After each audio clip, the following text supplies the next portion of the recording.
Okay, prop shaft number 1. What sprayer do you think is going to be on the back of this tractor when we upgrade it? Spins round, you pour in your chemical. Morning, Holly. There we are, we coming.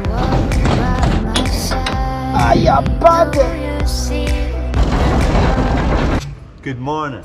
We've got some spraying to do.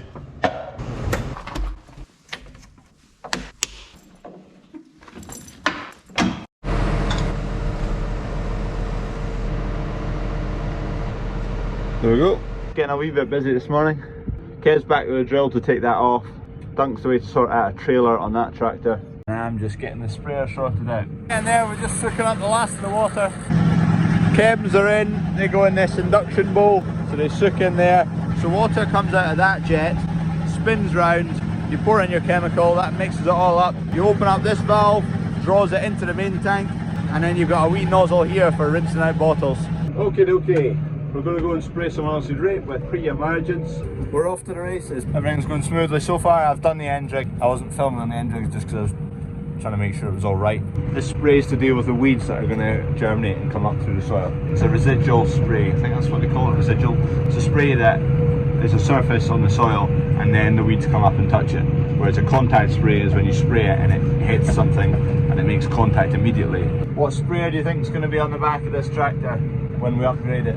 Is it going to be red, green, other type of red, red and yellow, yellow and white? With oilseed rape, there's no tram lines put in with the drill, so I just put them in when I'm spraying, and then off she goes. There we go. I've got one more width after this one to do, and then the whole field's been painted green. This field wiped out. Next field. Now shifted to this field. Wipe this field out.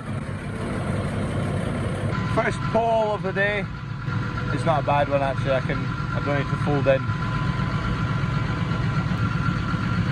There we go. One more field wiped out onto this one. Final field on this yard. Done. This one ticked off. Okay, Kev, I've just started combining. I've maybe got another 45 minutes to get this field done. This is the last field. And then I need to wash down that. Then I'll jump in a trailer. Right, this is my first load. Kev's been in with one already. That's 2 loads in. It'll probably take about 2 days to get this field wiped out. There we go, some oats. Oats are easy to load, they pile up quite high. Rape's the worst, it slews out and way over the top. Fairly clean sample. The new combine's a lot better at getting rid of the wee bits of straw, where the wee bits like that. If that was the old combine, there'd be way more of those. Right, question of the day. I don't know the answer to this one. What is that wee green light? I've no idea what it was, or what it is.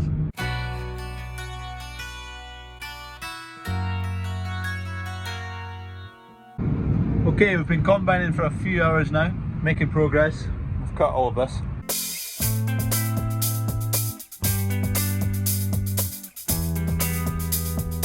Just chopping all of this, it's not really a demand.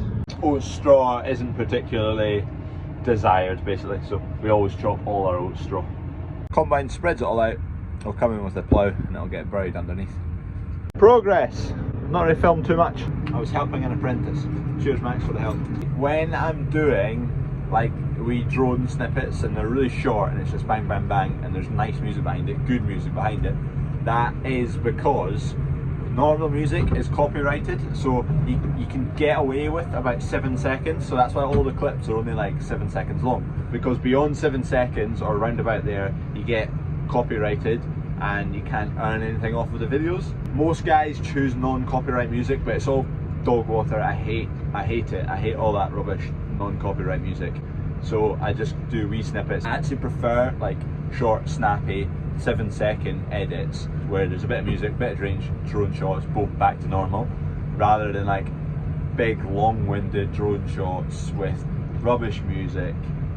I just prefer it short and snappy.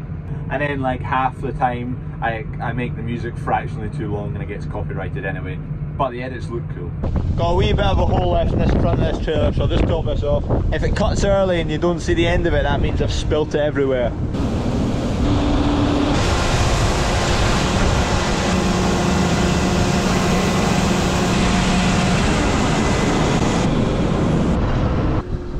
Only spill a wee bit. It's good enough for me. We've had a wee leak in the grain dryer. Basically once it's finished drying, the grain goes up the elevator of the dryer, then goes via a valve down a chute into the grain shed, which it then goes into another elevator, and the chute between the grain dryer elevator and the shed elevator has got a leak in it. That was quick. We've got a lend of a forklift. Extended boom, so we'll get into where it's knackered. You'll see that in a second because I'll be going up to fix it, I think.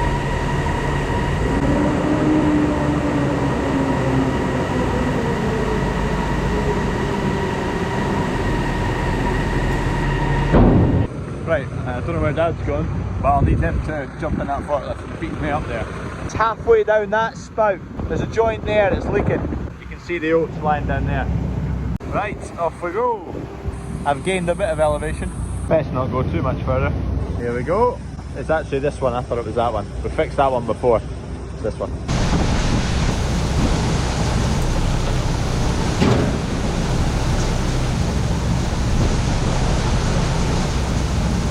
Right, that should be it. It was basically, there's a bit of a seal on the inside of here, rubber seal, and it's stuck out at the bottom. Pushed it back in, put a bit of sealant in there and closed it. It's not the right sealant, but it'll do for now. Just round this bottom seam, and obviously the grain when it's falling runs down this edge. It doesn't run round any of the other edges. So fingers crossed that does the job. This sealant I'm using is rubbish, but I've not got any others kicking about. It's late on, nowhere's open, I've not got any other sealer, so that'll have to do.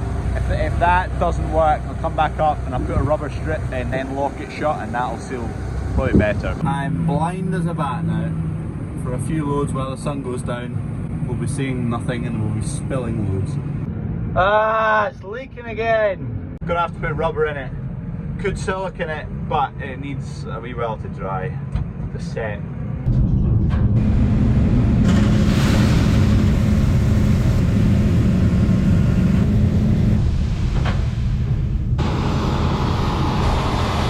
A corker of a night. The thing with oats, once there's a wee bit of dampness fall, they wrap around the reel. You can see they've already wrapped a wee bit, but once a bit of dampness, that just completely fills in. It doesn't get much nicer. Today it started relatively early. We're going to get a good full day. It's coming in at 13%, 13.5%. It is glorious. Harvest days don't come better. Right, we're abandoning what we're at. Well, we're not abandoning it. We're just finishing up. Kev will get the last load because there's a block we could finish tonight. It'd be another couple of hours. It'd take us to maybe like 11 o'clock. But that bit of the dryer, I need to go and fix. I need to help Dad try and fix that. We've got plenty of time tomorrow because we've only got the rest of that block, so 2 hours, and then another patch which will take maybe 6 hours. So we'll get it wiped out, no bother tomorrow. So let's go fix the grain dryer again. I've got this thick, I've cut it into strips. It's like thick, sticky tape. I don't know what it's actually for. Anyway, I think doubling these up and putting it in the joint up there, I'll show you once I'm there, will sort the issue. Right, I don't know, you probably can't see that, but I put some strips in there, so hopefully that'll seal this joint. You can see the silicon's all just crumbled. I put new silicon on old silicon, which probably was a bad idea, but anyway. Oh, it's tight to shut, that's a good sign. Just have to wait and see now. Once it's emptying, we'll know. What a night. It's currently drying, so that's just going to switch it to emptying. Hopefully, fingers crossed, second time lucky. What a corker of a night. Anyway, I hope this is fixed. So this is the hopper where all the grain is. It drops pockets of grain into conveyor along the bottom, then into this elevator. Then there's a valve right here, which puts it either back into the dryer and along that conveyor, or down this chute. So it's now going to come down here and not out of here and keep going. Here we go. So far so good. You can hear the grain. Just going to have to leave it now and hopefully that's it for good. Put that on just to stop this clip coming loose.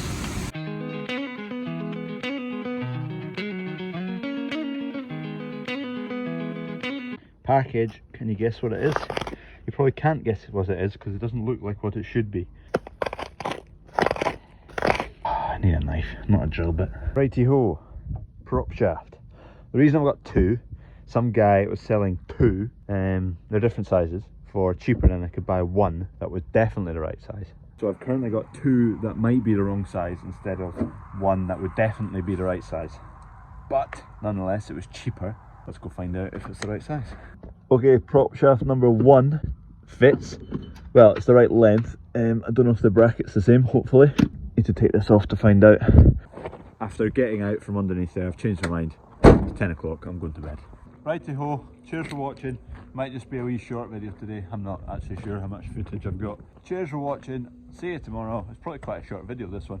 Don't forget to subscribe, please. Go on, click it, the subscribe button. Go and do it, just right now. It'll take you 2 seconds. Helps me out. Helps me beat Josh to 10,000. I could hide neath the wings of the bluebird as she sings.